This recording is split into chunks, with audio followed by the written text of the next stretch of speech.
Hello and welcome back to our live coverage of the United Nations Climate Talks here in Cancun, Mexico. I promise we're in Cancun, even though it's a grey warehouse, it's blue and sunny outside and there are beaches somewhere not too far away. Just to remind our viewers that this is coming to you live. It's an interactive channel, so if you have comments or questions you can send them in via Twitter on the hashtag OneClimate or using the chat box below our video window. Thanks to somebody who's already said that they're watching. It's cool, and they're from Peru, which is always nice to know where our viewers are from. Delighted to welcome Phil Ireland from Adopt a Negotiator. It's one of our partner projects here, and Phil is tracking the talks pretty closely and specifically following the Australian negotiators around. As I introduced in the news, there's been some developments today. There's some new texts out which are going to form the basis of negotiations in this week. So I'll get started, Phil, by asking you kind of what's happened, what's our latest news? Yep, well, I just came from watching one of the TV screens behind the buildings behind us, where it was streaming live from what's called the LCA plenary. So it's just a big meeting where all countries come together to discuss new options. Now, there has been a new text, and when I say text, we're talking about a document that may become or forms the framework of the legally binding treaty, which countries then have to go on and ratify. So it's a big deal, as mundane as the word text is. But yeah, there have been rumours about this text this week, and there's been some false rumours as well. Just yesterday, a couple of people and organisations were saying that this text has just been made by a few parties and hasn't been inclusive, and there was a bit of a blow-up, but I think it's been contained because the Mexicans have been working on this text for a while, but it has been an inclusive process. Everyone's been able to contribute. They've all known it's happening. Not everyone has.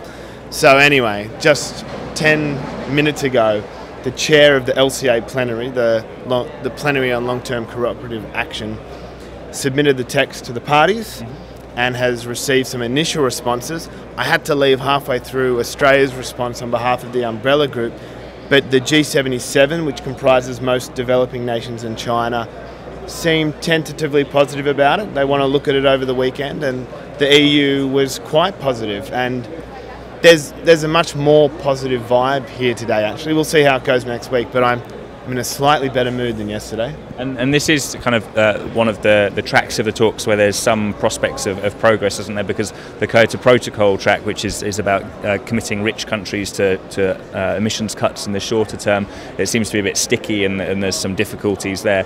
But there's kind of seems to be more hope around this track of the talks. Is that fair enough to say? It's a tough question. I mean, it's pretty fair to say that here, to get progress on LCA, we need progress on Kyoto.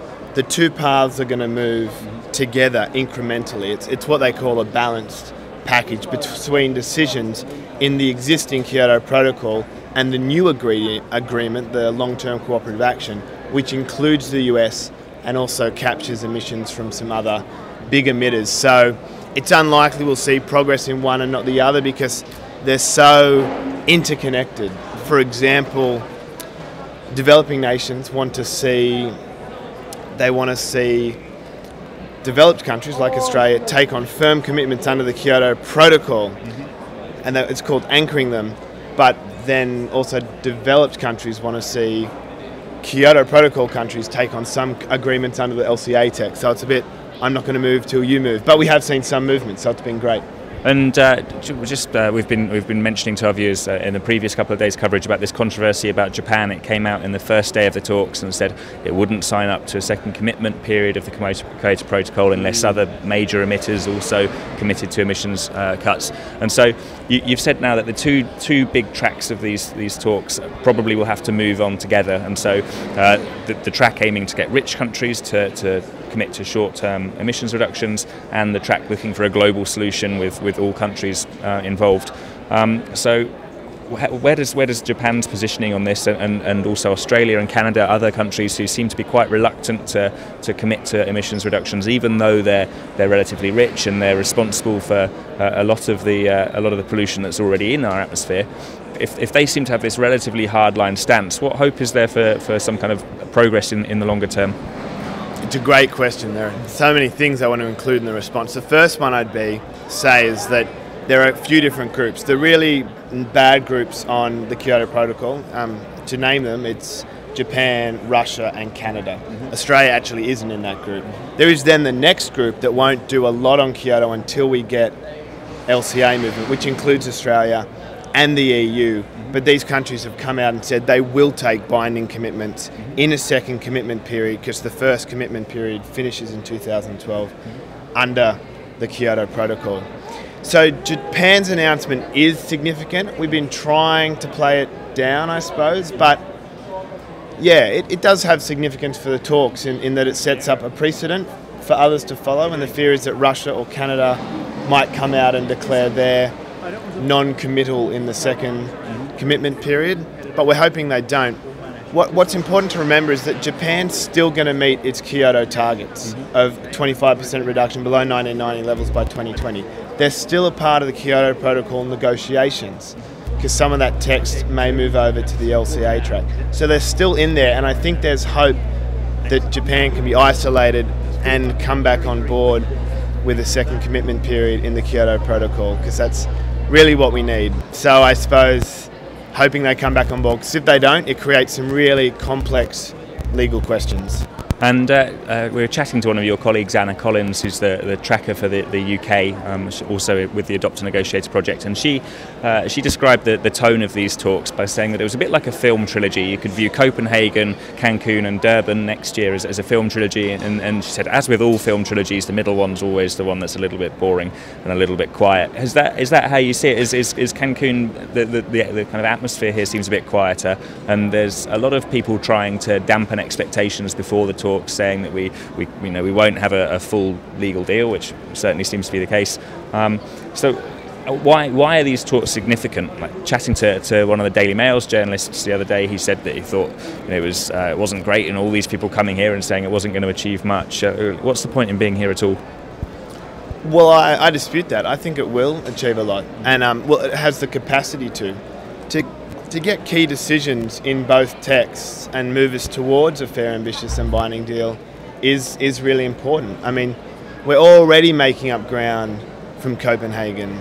We're already moving forward from where we were in weeks after Copenhagen. And I think we can make success here. And I think it's just as important as actually reaching the final deal, because getting the right foundation is so important to building a building that works and stays up, I suppose. So I feel positive about these talks, and if we do get the decisions and we do get the building blocks of an agreement, I think that's a really good outcome, and it will rebuild trust and faith in the UNFCCC process, and hopefully build some trust between parties or countries in the negotiations, like China and the USA.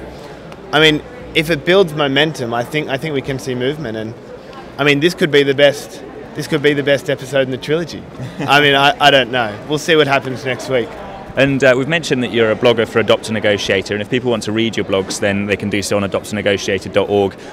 It's an interactive channel, so you can send in your questions, and a couple of people have already done so. Somebody wants to know how you got involved with Adopt a Negotiator.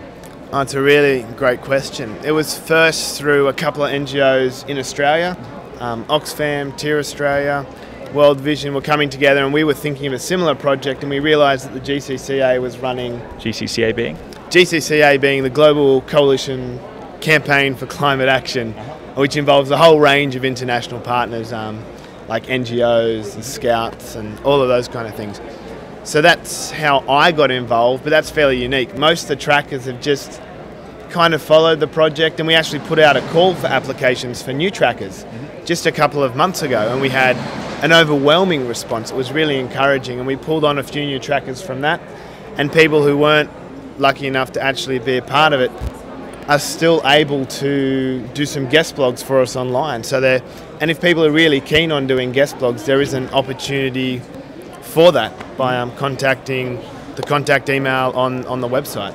And so you've been a part of this project now for over a year, 18 months, and you've been I shudder to think of the number of talks you've been to actually. Only 4. Okay. Have you seen the process change? And like, so Copenhagen is a huge contrast to here, for example. But like, how do what's your experience of the talks? What do you feel about the UN climate talks process after attending them? I guess we've been asking some people to describe the UN climate talks in one word. Maybe you could give us a quick summary of what you think, and then conclude with one word. What I've seen is like reading a couple of pages in a very big book. So, and just reading a couple of pages, you're left dissatisfied. You want to read more. You want to know where it's going, and unfortunately I can't see into the future. But you also want to know where it's come from, and you can kind of look into the history. It's a long process. 18 months is a really small amount of time. So just looking at that, it's easy for me to feel a bit cynical and a bit discouraged, but I'm probably an impatient person. But all in all, I do feel hopeful about the process, and I think it's the best process we have, and I think it gives a voice to all countries and all people. Not in the most optimal way, but I think it's the best we've got. So I'm feeling good about it, and I'd like to see this process be successful. And it's heartening when you meet Christiana Figueres, who's the chair of, or the executive secretary of these talks, and she seems to very much still hold her passion and her enthusiasm. Yeah, absolutely. She actually, the other day in a meeting, as some of you may have heard, she actually broke down into tears when we just asked about what her inspiration was, and she said, us, youth, because we're handing the planet on. And I think she really believes in this stuff, and there are so many people here who really believe in it. And what's been heartening over the past few days is that some countries with quite strong positions have moved just a little, been just a little more flexible, and have started to make a few little compromises. Compromises aren't always good, but where we're at now, it's a positive portent for the following week. Okay, well, Phil, thanks very much for joining us. It's a really great update on the talks, and it's always good to have your insights. So I'm sure that we'll try and speak to you later in the week. I should say to our viewers that the Adopt a Negotiator project are also making their own videos, which are going up on YouTube, and we've been adding those to OneClimate as well. So go to oneclimate.net/Cancun, and you'll see not only the videos we're recording, but the best videos from around the web that our partners are putting together.